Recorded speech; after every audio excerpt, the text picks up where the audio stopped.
Morning, everyone. Welcome to the Arthritis Program web seminar series.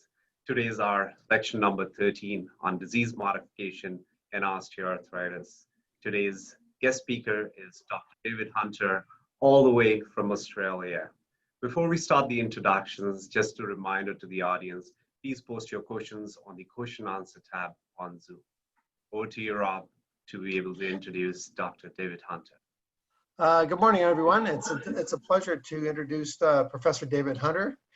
David's a rheumatology clinician researcher whose main focus is on clinical and translational research in osteoarthritis. David's currently the Florance and Cope Chair of Rheumatology and Professor of Medicine at the University of Sydney and Royal North Shore Hospital.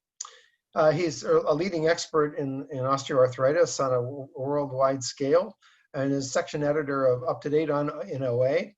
He holds a medical degree and a Master of Sports Medicine from the University of New South Wales, a fellowship in rheumatology from the Royal Australia College of Physicians, and completed a Master's of Medical Science and Clinical Epidemiology from the University of Newcastle, and subsequently a PhD from the University of Sydney in 2001. He's an editor for leading international journals in this field, has authored major books on osteoarthritis and has over 500 publications in peer-reviewed journals. So David, it's a delight having you with us today. Thanks for joining us, and we look forward to your insights in OA. Thank you. Dr. Inman, Dr. Kapoor, friends, colleagues, thank you very much for the opportunity. It's a great privilege to be with you this morning. It's a little bit later in the day for me down here, but great privilege to be here, and thank you very much for the opportunity to speak with you about a topic that's very near and dear to my heart, and it's one that we do a lot of work on, and there's a lot of work being done internationally, and so I hope this is of great interest to your audience. Before I get into the topic itself, just some disclosures. So I do some consulting work, and I'm on the scientific advisory board for a couple of companies, and I will be talking about a couple of their products today because they are in phase 3 trials in the disease modification space. Most of my support comes from the Australian National Health and Medical Research Council and some also from Arthritis Australia.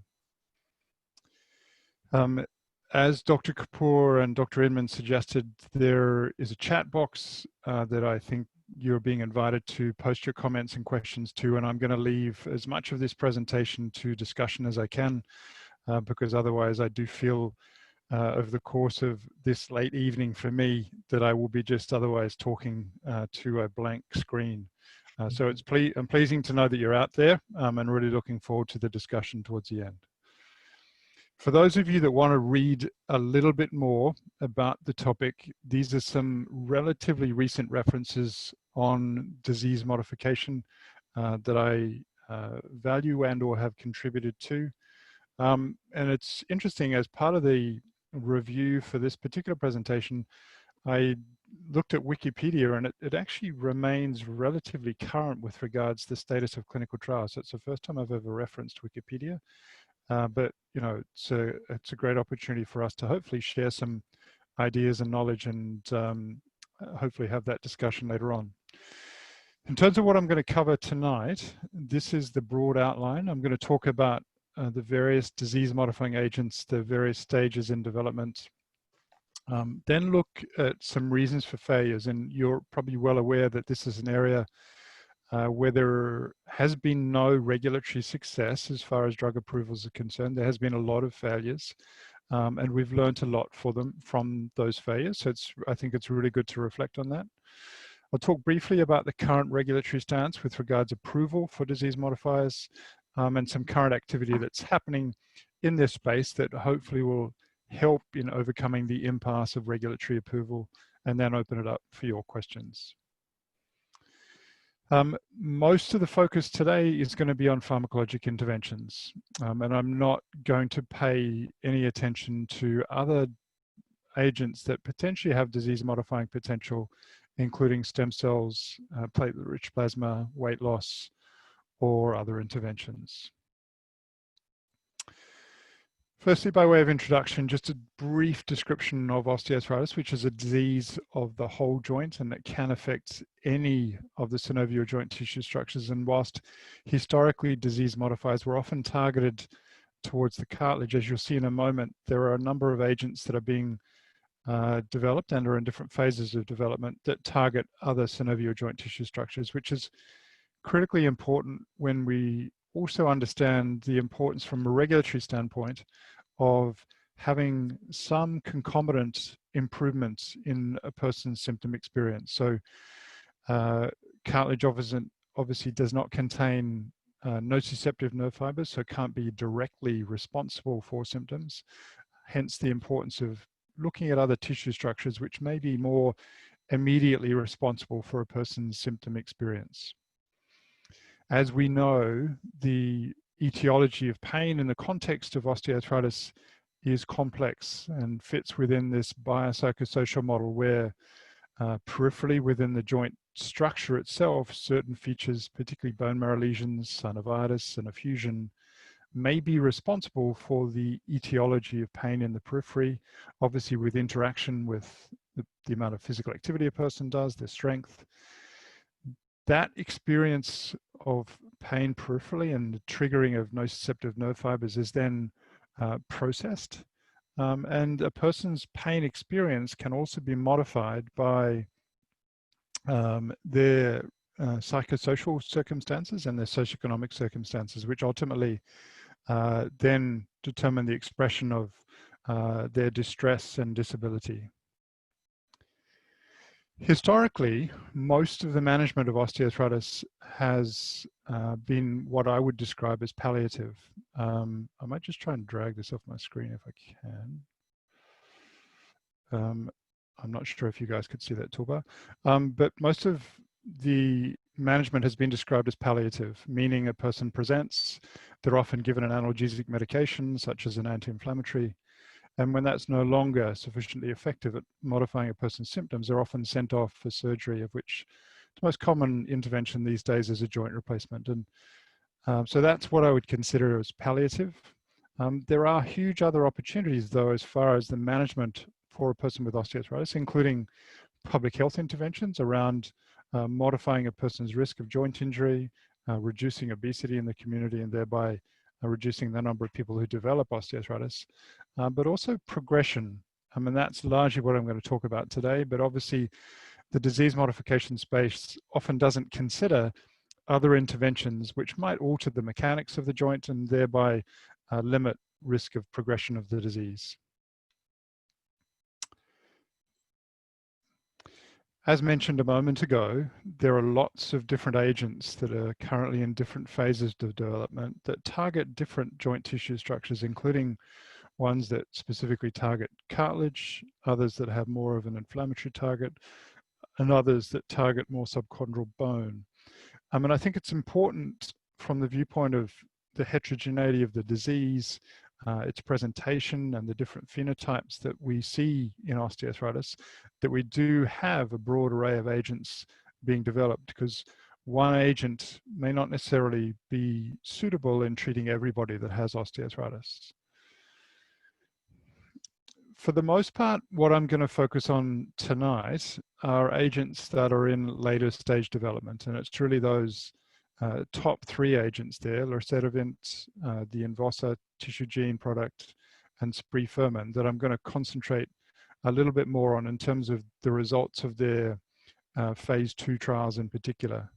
But I do think it's important that you understand that, you know, there are lots of other products that are out there that are in phase 2 or are approaching phase 3 that are also listed there on that slide. And as this slide outlines, lots of different mechanisms of action. So it's a really rich space where there's lots of promise and some products that are close to completion of phase 3, which is really, really exciting. I'm going to start off with talking about sprifermin. So this is an agent targeting a fibroblast growth factor 18 that has impact on chondrocyte proliferation and extracellular matrix production. I'm going to talk to you about one particular trial that was published in JAMA in 2019. So for those of you that want to look into closer details, it has been published there. And this tested out the product within 5 different arms, 4 active treatment arms and 1 placebo arm. two that were targeting 30 micrograms, one at 6 and 12-month frequency, and another at 100 micrograms, again, 6 and 12-month frequency, and followed people out for a 3-year period, and there is an extension out to 5 years. The randomization is demonstrated here, and you can see that 549 people were randomized into those 5 different treatment arms, and there was relatively good follow-up at the end of that 3-year interval. And this is the main result that I'm going to focus on a little bit, just to try to demonstrate to you the proof of principle, the proof of concept that disease modification, or at least structure modification, is possible. So these people were treated with 3 weekly injections at baseline, 26 weeks, 52 weeks, and 78 weeks. And again, they were followed out to that 3-year interval. These are the different dosage arms of the spree-ferment, and you can see over the course of that 3-year interval, some reconstitution of total cartilage thickness. So this is baseline. You can see some improvement in total cartilage thickness over the course of at least 2 years, and again, some slight decrement out to 3 years, fully understanding that the last treatment cycle was here at the 1.5-year interval mark. So that's in the 100 microgram Q6 monthly, and you can see quite clear separation from that treatment dose with the placebo arm, in addition to a number of other treatment doses showing that clear separation, where the natural history of osteoarthritis is one where we see cartilage loss over time, and that's consistent with what we're seeing in the placebo group. In contrast with the administration of this agent, we're seeing improvement in cartilage thickness, which is maintained out to 3 years beyond the last treatment cycle. So, but whilst this demonstrated structural improvement, it unfortunately didn't demonstrate any separation or signal of separation as far as symptoms are concerned. So this has changed from baseline and total WOMAC score, and as you would know from most osteoarthritis trials, there's a dramatic improvement at baseline, consistent with a placebo effect that's seen in most trials. But at the end of the 3-year period, even after the accrual of cartilage, we're not seeing any clear separation between the treatment groups and placebo. In a post hoc analysis, which was presented at EULAR in 2019, they went on to do some additional analyses to try to identify whether there was a specific subgroup at risk that might be able to identify a signal of symptom change. So again, the intention to treat population here is about 549 people. The subgroup that they determined at risk, based on some specific criteria, which I'll go into in a second, was 161 people. And you can see here the main differentiating factors are that these people had smaller joint space width, so a narrower joint space, and as a consequence, a larger proportion had Kilgan-Lawrence grade 3. And they also had more symptoms. So again, this is about 1/3 of the intention to treat population. It is a post hoc analysis with all of the limitations that go along with that. When they did, however, identify that subgroup, what you'll see is that there is now a clear separation between the placebo and the 100 milligram treatment groups.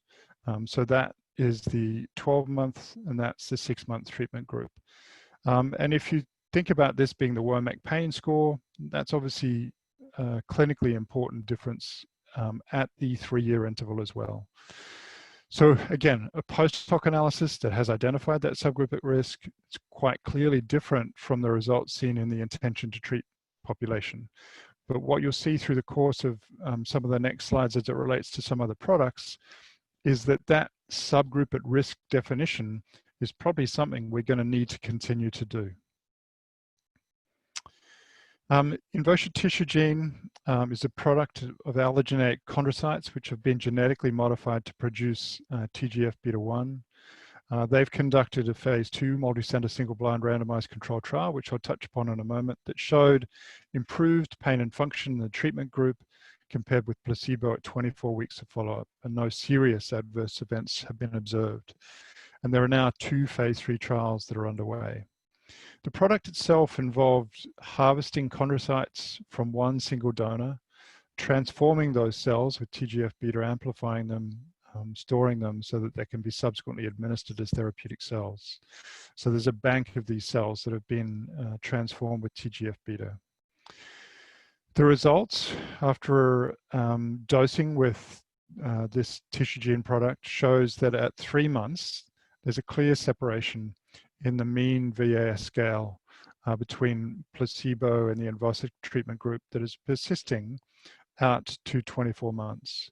Again, understanding that the primary endpoint for this particular study was at the 24-week time point, but again, the results seem to persist out for longer than that. In terms of safety, which is obviously critically important when you're thinking about the administration of agents such as this, what they saw in this particular trial, that there are 67 people who had the Envasa product, 35 in the placebo group, is that not infrequently, there was arthralgia, arthritis, and joint effusion, which was usually short-term and self-limited in the participants that were experiencing those symptoms. And again, as mentioned before, no serious adverse events. They also did some preliminary analysis of the structural effects, demonstrating a signal that this product is likely to have important effects on MRI parameters. As some of you might be aware, there were some safety concerns raised about this product, that it might contain, or it does rather contain, abnormal GP2-293 cells, which are kidney-derived, not chondrocytes, that might have the capacity to transiently produce high quantities of therapeutic growth factors in addition to TGF-beta1. Unfortunately, that hadn't been disclosed by Colon, and this led to an FDA hold. And that clinical hold was lifted in April of this year, and a protocol amendment was submitted to the FDA. And the phase 3 trials rather are meant to resume dosing towards the end of this year, the beginning of next year. And so that is also going to include a long-term safety follow-up with the protocol in the 4th quarter of this year. The long-term safety, based on the trials that have been conducted to date, appears to be quite good from both phase 1 and phase 2 trials. And they've got safety data from over 10 years of observational follow-up. And at that point, they haven't identified any long-term safety concerns. Another product that is in phase 3 at the moment is Samumed's Losartan product, which essentially modifies inflammation and Wnt signaling. I'm going to again talk to you briefly about a couple of the trials that have been done in this space, and again keep bringing you back to this particular dosage group, which is likely to be the one taking forward the 0.07 milligram group. But this was a multiple dose phase 2A trial with 3 doses compared to placebo that followed people out to 52 weeks. You can see here in this phase 2A trial that there is no separation at all in the intention to treat group between the treatment groups and placebo. When you, again, in a pre-specified analysis, they took people with unilateral symptomatic as opposed to bilateral disease without widespread pain, you do start to see a separation, but it's a much smaller number of participants compared to the intention to treat population. And so that particular finding was used to design the phase 2B studies.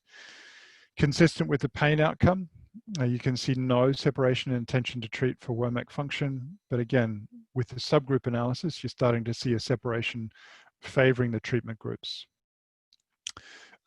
Similar results in terms of intention to treat when we're thinking about medial joint space width. Again, in the intention to treat, no clear sign of a treatment signal, but potentially some separation between the 0.07 milligram group and the placebo group. But again, just a signal to hopefully give confidence to take it forward into further development. So with phase 2B, this was now designed with the intent to try to tease out those with more unilateral symptoms and no widespread pain. And here you can start to see somewhat of a clearer separation between the placebo group and the treatment groups, again, focusing on this 0.07 milligram group. And this is pain NRS, patient global showing a similar effect. And when you think about response criteria on greater than 30%, greater than 50%, you can see some benefits here with the 0.07 milligram group compared to the placebo group. Similar results for Womack pain and function and patient global. In terms of safety, when we compare the control and active subjects across all studies, it doesn't appear to be any strong signal of a safety concern when we consider phase 1, phase 2A, phase 2B. And when we look at that a little bit more closely, again, consistent with some other intra-articular trials, there is some, again, small self-limited differences in target knee symptoms that occur immediately following the injection and tend to resolve reasonably quickly, but no other major concerns that have been identified from a safety perspective. This is just a quick outline on the clinical trials plan for this particular product, and you'll see that there are a number of phase 3 trials that are getting underway or about to get underway, and some that are also looking at structure. So the main outcomes for these will be targeted towards looking for symptom effects in 6-month phase 3 trials. But again, really importantly, they're also looking at some structure modification potential. Now, in the interest of making sure that you're all still conscious and functioning out there, I just encourage you to get up and stretch. Fortunately, I think at this point, I'm the only one who's on video, but just if you were to get up and stretch and you were on video, just make sure that you've appropriately attired when you do get up. All right, now, what I want to do is go on briefly and just talk about what we've learned from the trials that have not gone so well. And there have been a lot of learnings in this space. You're probably well aware of a number of the different products that have gone through disease-modifying trials that have failed, including all of those that are listed on this slide. There are lots of reasons why these products have failed, and I'm going to touch upon most of these as we go through, including failure to translate, the placebo effect, side effects, structure symptom discordance, the lack of progression, and then thinking about the lack of responsiveness of the traditional endpoint of the plain X-ray. We know that osteoarthritis is an incredibly heterogeneous disease, and historically we've treated everybody exactly the same and not really tried to personalize or target treatment at all. And we're learning a lot about the different phenotypes in osteoarthritis, and potentially the important to target these people a little bit more closely. So historically, and there's been a lot of interest in the metabolic phenotype, synovitis, bone, trauma, cartilage, and moving forward, you'd like to think that we would use that knowledge to appropriately phenotype or endotype people prior to their treatment and target them appropriately with specific agents for their particular phenotype or endotype. One of those particular phenotypes or endotypes that might be quite important is that where we're thinking about bony targets, and the Medibir MIV 711 product, which is a CAT-K inhibitor, has been developed for beneficial effects on bone and cartilage in preclinical osteoarthritis models. They've recently published a 26-week randomized double-blind placebo-controlled phase 2A trial that found that this particular product was not more effective than placebo for pain, but it did have reasonably profound effects on bone and cartilage progression. And so what you'll see here is that for pain itself, there's really no clear separation between the treatment groups and placebo.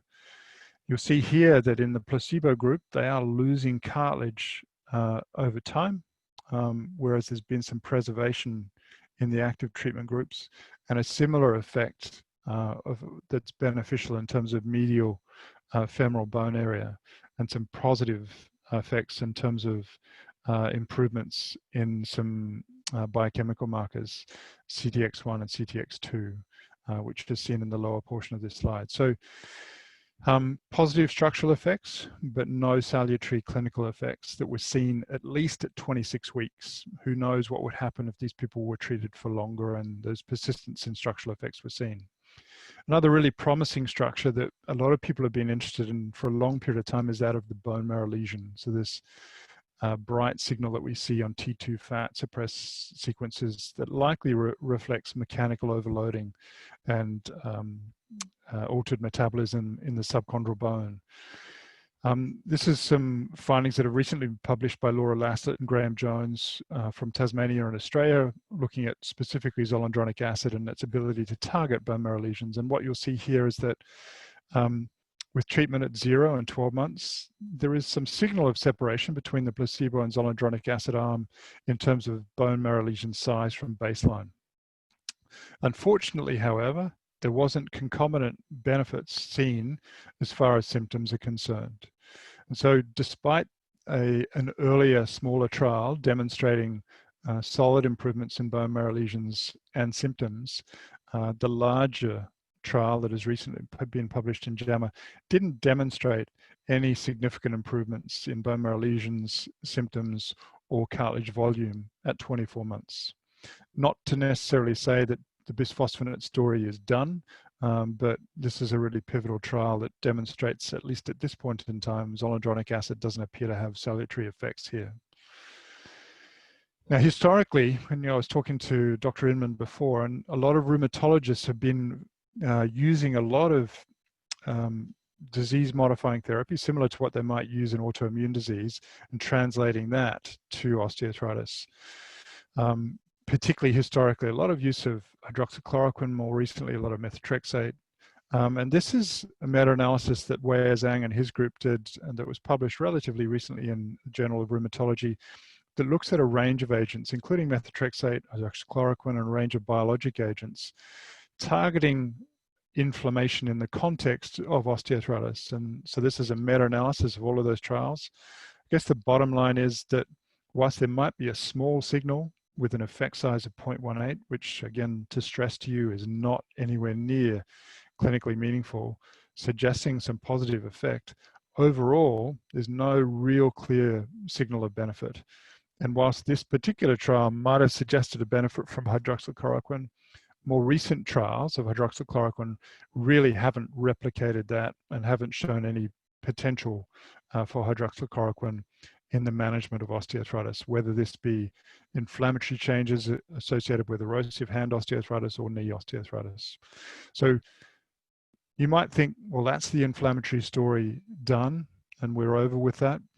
A really, really interesting trial that was published recently in the Annals of Internal Medicine looked at the use of canakinumab. It was an exploratory analysis of a randomized trial whose primary purpose was in cardiovascular disease and specifically anti-inflammatory thrombosis. And they recruited 10,000 people who were randomly allocated to 3 doses that was administered subcutaneously every 3 months.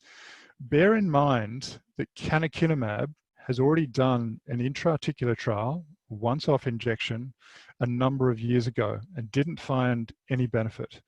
What we're seeing here in a population of people who have modest inflammations and inflammatory markers at baseline, a median follow-up of 3.7 years, and ongoing regular administration of this agent, is really marked effects on the incidence rates for total hip and total knee replacement.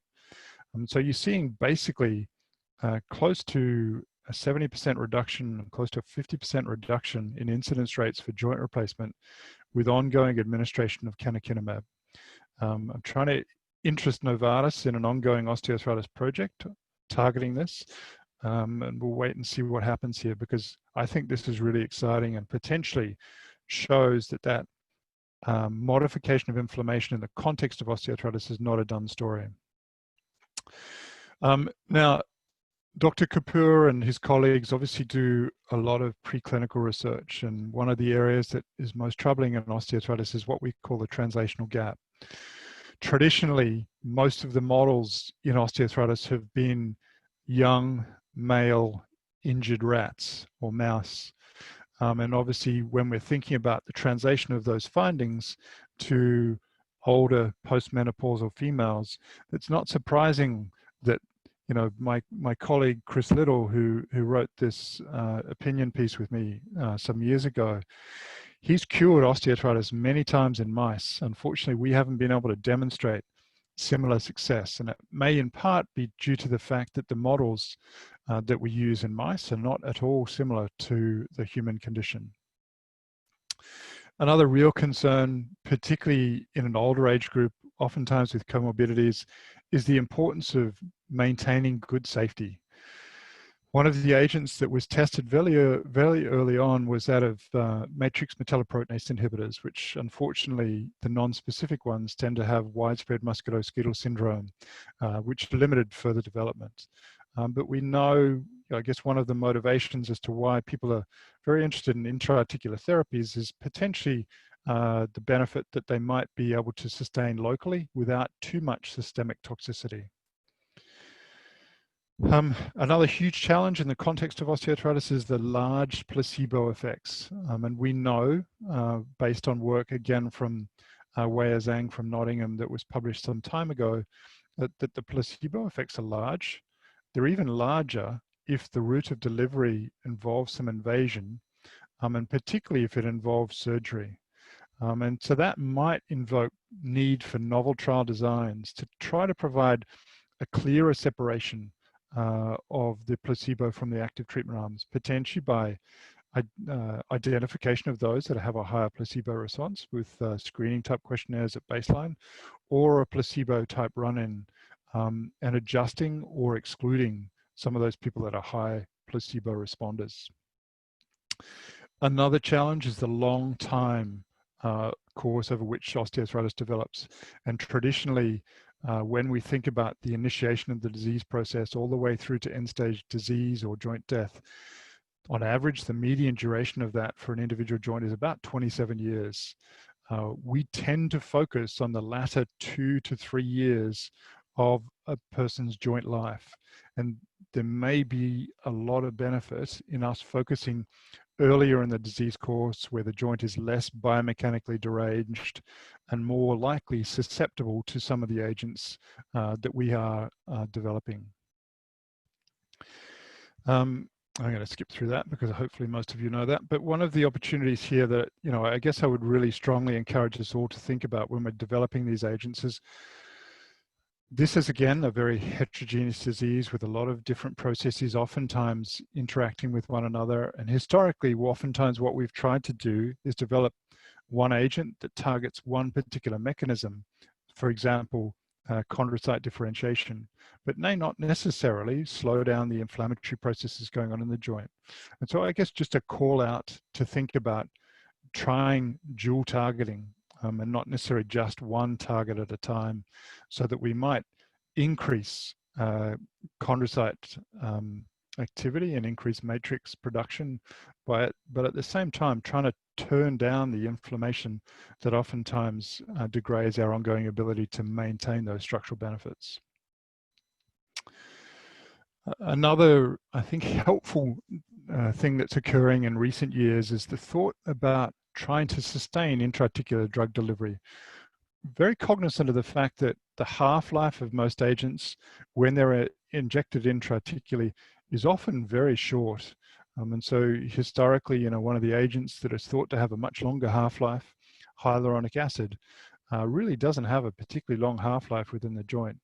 A lot of this relates to how large the protocols are when they're injected. But in addition, a lot of drug development these days is looking at novel ways by which we might be able to increase intra-articular retention time. And so this has been used for steroids, at least in the first instance, but there are a number of agents being developed that are likely also to use some of this technology for disease modification. We know, again, historically, that there's a strong discordance between what we see structurally on a plain radiograph and a person's symptom experience. Some of that pain structure dissociation is improved by looking at MRI features, particularly bone marrow lesions, synovitis, and effusion. But there is still not complete explanation, just focused specifically on structure. And so when we know from a regulatory perspective that we'd like to see concomitant improvement in symptoms along with structure, it's not surprising that that doesn't always occur given that discordance. All right, so there's lots of great things that are happening, and I'm briefly going to touch upon some of those now before opening it up for questions. in the first instance, just to present to you a recent update that came from the FDA, or at least in August 2018, where they recognize that osteoarthritis is a serious disease. And, you know, that might seem like a small thing to many of you, but that's taken years and years of advocacy to get to that point. They're also starting to relax a little bit around what they deem important from a structural perspective, and that they're happy to look at novel ways of assessing structure, but ultimately with a clear goal that there needs to be some improvement in the clinical circumstance, the complications of joint failure, joint replacement, or deterioration of function and worsening of pain. So I think historically a lot of drug developers have been really enthusiastic about just being able to focus on structure in the absence of symptoms. But as a clinician, I think it's critically important we obviously target those symptoms that are important to our community or our patient population. We've been working quite closely with the Foundation of NIH and the Biomarkers Consortium to look at qualifying some of the biomarkers that appear to be more valid and more responsive, particularly MRI biomarkers, but we're also looking at a panel of biochemical markers so that we can take that to the FDA and EMA and hopefully improve some of the efficiency and timeliness, particularly of phase 2 trials, which have historically been dependent upon a very slowly progressing endpoint, such as joint space width on the plane radiograph, which isn't particularly valid and obviously doesn't correspond very well at all to a person's symptom experience. So continue watching this space. There's a lot of work that's currently underway with the overarching intent that we'll try to pursue qualification for some of these markers to facilitate trials. A lot of other work going on in this space. A lot of it's being led by the Arthritis Foundation in the US, the Osteoarthritis Research Society, including, as mentioned, recognition of osteoarthritis as a serious disease, but also looking at new trial designs, particularly post-marketing approval trial designs, looking at centers of excellence, and obviously also the biomarker qualification exercise that I just mentioned a moment ago. So what does prospective trial continuation or post-marketing approval might look like? Well, essentially what you might do is do your trial, conduct that maybe over a 2-year period, get conditional approval for that product on the basis of doing a supplementary trial where you might be able to see the symptom benefit. So again, in the short term, you might see the structural benefit that is more consistent with your product, but it might take some time to see that clear separation. So the post-marketing approval type designs are ones that we're obviously encouraging people to think about, particularly given the fact that some of the structural improvements may well precede the symptom benefits of these products. So in wrapping up, future studies ideally should differentiate between agents aiming to reduce pain and those targeting structural evolution. And emerging therapies should ideally fit the natural progression of osteoarthritis and ideally, where possible, focus on earlier disease where those changes might be reversible, and also take into account some of the heterogeneity of the disease and the different phenotypes that we're aware of. As I said at the very beginning, I do think the future looks incredibly bright, and there's some really exciting phase 3 trials of promising agents that I'm hoping will get to the regulators in the next 2 to 3 years. In addition to that, there's also lots of activity trying to overcome the methodologic challenges that we've traditionally faced. I'd like to close in thanking the chairman for their opportunity to speak to you today, for your attention. I'd like to thank my Australian collaborators, my international collaborators, my clinic group, my research group, and my own immediate team who do all of the work while I have the privilege of talking about the wonderful work that they do.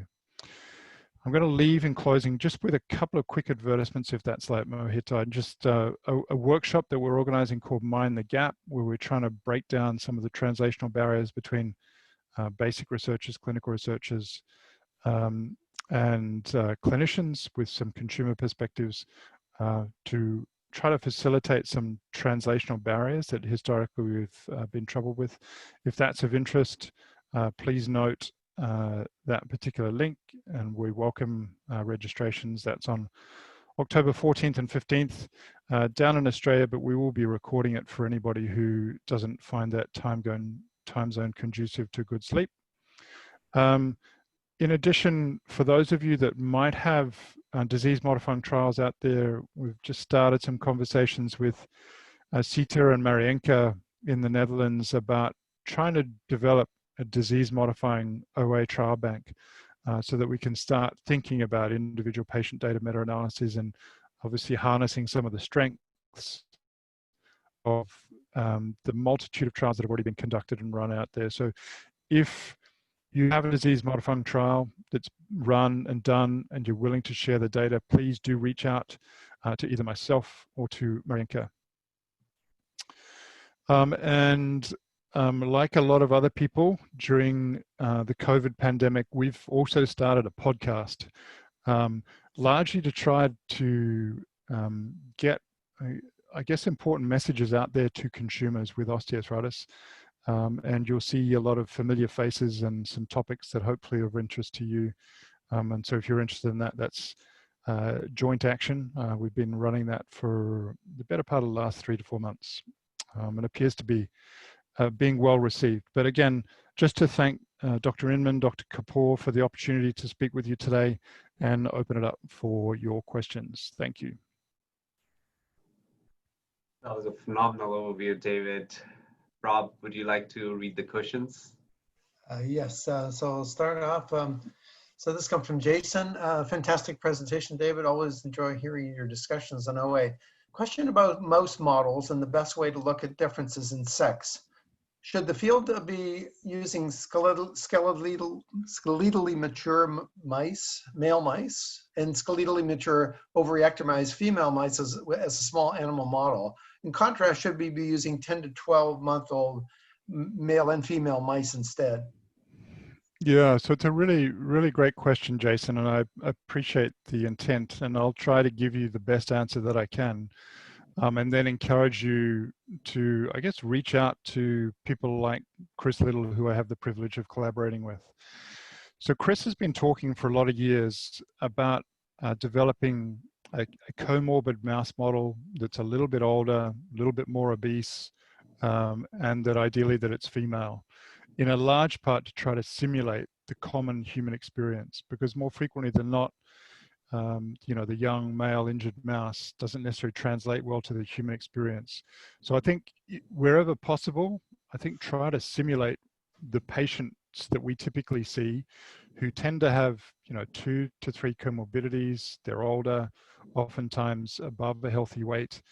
And if you can develop a mouse model or some other animal model that simulates that, that would be superb. And I think there'd be a lot of interest from a number of people around the world with regards to that. So really strongly encourage you in that regard. So next question is by Dr. Ali Mobasheri. Thank you for a wonderful lecture, David. Stimulating and educational as always. My question is, what is the likelihood that future intra-articular injections may be combination products? For example, one agent that blocks inflammation and another one that stimulates chondrogenesis. Do you think we might see sperfamine combined with another agent in a combination product in the future, combining anabolic and anti-catabolic? So Ali, good to hear from you, and thank you very much for coming along. And I hope it's an hour more conducive to where you are in the world for your day. But really, really good and insightful question. If I'm being completely honest with you, my suggestion of combining the different targets there was really a call out in terms of trying to be optimistic. The likelihood from the viewpoint of pharma and biotech is that they will likely test one product at a time in the short term, primarily because from a patent life perspective and an intellectual property perspective, they need to preserve that in the first instance. I do think, particularly in the context of products where we know that they're likely to have a structural effect, but not much symptom effect in the short term, we shouldn't be shy about doing combination product development. So, you know, whilst there's a strong appeal to preserve cartilage, it's not surprising that it doesn't have immediate symptomatic benefits. So again, you know, I guess just a call out to think about the potential to combine something that preserves the structural integrity of cartilage, but probably also tries to reduce the inflammation and the symptoms associated with that in the short term. But Ali, like your question is suggesting, I wouldn't be surprised if we don't see too much of that in the short term, primarily for commercial reasons rather than necessarily scientific reasons. A question from Amanda Alley, David. She's asking, thank you for your wonderful presentation. What do you see as the potential harmful consequences of symptom modification without structural modification? So Amanda, good to again hear from you. But I'll try to take it on face value. So the most important motivation for us as clinicians when a person comes along is to try to address the symptoms that they present with. And so that if we have no interest in attending to those symptoms, what are we actually doing? That's what they present with. A lot of people will have structural disease and have structural disease for decades in the absence of symptoms. Should we be treating those people, exposing them, to treatments that potentially involve harm, substantial cost? So I think there's strong safety concerns, there's strong societal concerns about costs, and then there's questions about the natural history of this disease. It's a substantial proportion of people who have osteoarthritis have structural disease in the absence of symptoms. And so the argument that we often hear that, we should just treat structure in and of itself and pay no heed to symptoms kind of invokes something that, at least from my clinical lens, doesn't sit very comfortably. Just on a related question on that, a follow-up on that, Amanda's question, David, is the status of the anti-NGF trials? Yeah, so they're very likely to be going, if they haven't already, to the regulators for approval with the intent that I wouldn't be very surprised if they become commercially available in the early part of 2021. So these are drugs like tanezumab, so the Pfizer Lilly product, and that again has gone to the regulators. There's a number of other anti-NGF products that have in late stage development, which are likely to go to the regulators relatively soon as well. So next question is by Dr. Guangzhou Zai. Nice to see you on the screen, David. Very nice talk. I wonder, the TGC, TGF-beta1 trial, I guess the INVOSA trial, looked at joint structural changes like joint space narrowing or cartilage volume on MRI. So the phase 2 trial, because I think what you're talking about there is the colon tissue gene product. The phase 2 trial, the signal that they looked at there was specifically on MRI. The phase 3 trial will include both.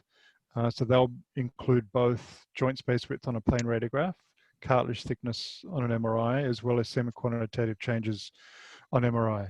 At this point in time, obviously the regulators are still enthusiastic about joint space width on a plain radiograph. And so it's likely going to have to continue to be part of phase 3 trials for the foreseeable future until we get some more efficient, valid, shorter term biomarker qualified. But the signals that I was talking about there from the colon tissue gene product, where they saw some structural effects, was on MRI. Actually, David, it's great to see the regulatory holds on INVOSA trial has taken off. So we'll probably see something happening later this year. Yeah, so the phase 3 trials, they're hoping to begin recruitment in the latter part of this year or early 2021. Yeah. A question from Dr. Bookman. Obviously, patient selection, David, has a huge influence on trial outcome. Who would be the ideal patient for the trial? And what would be the ideal joint readout for the trial response, and why? I guess that's the $1 million question, isn't it? So thanks for the question. Let me take the second part of your question first. So the ideal joint is, I think at this point in time, likely to be the knee. And it's not to diminish the patient experience of hip or hand osteoarthritis, but it's likely to be the knee. And that's primarily because from a community burden perspective, about 80% of the health burden related to osteoarthritis relates to knee osteoarthritis. The challenge therein, and this is the complexity of your question, is, probably more than half of the symptoms that emanate from the knee come from the patellofemoral joint. And historically and traditionally, we focused very much on the medial tibiofemoral joint and typically ignored the patellofemoral joint. And I think that's probably to our detriment, but that's honestly where most of the valid structural endpoints have been developed. They've been developed for the medial tibiofemoral joint. So from a pragmatic perspective, it's very likely that we're going to be concentrating down on the medial tibiofemoral joint. I honestly don't know who the ideal patient for a trial is, but I think we need to be more targeted and tailored in the way we approach patients.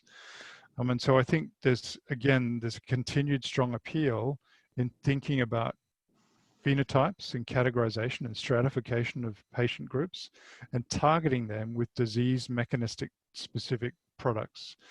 And so there, I'm particularly thinking about the ongoing appeal of targeting inflammation with specific agents that would target inflammation, targeting bone marrow lesions with products that are likely to be meaningful and effective for those, as opposed to the blunt brush where we traditionally have just taken people who've got symptomatic X-ray disease and treated them all with one product, irrespective mechanistically of what's going on within their joint and the mechanism of the product. So I think we need to be more nuanced, is I guess my response to your question.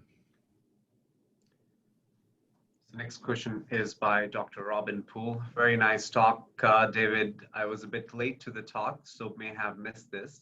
Based on our inflammatory arthritis treatment experience, do we have data from clinical trials comparing responses of those with early KLOA grade versus responses in those with advanced KL grade?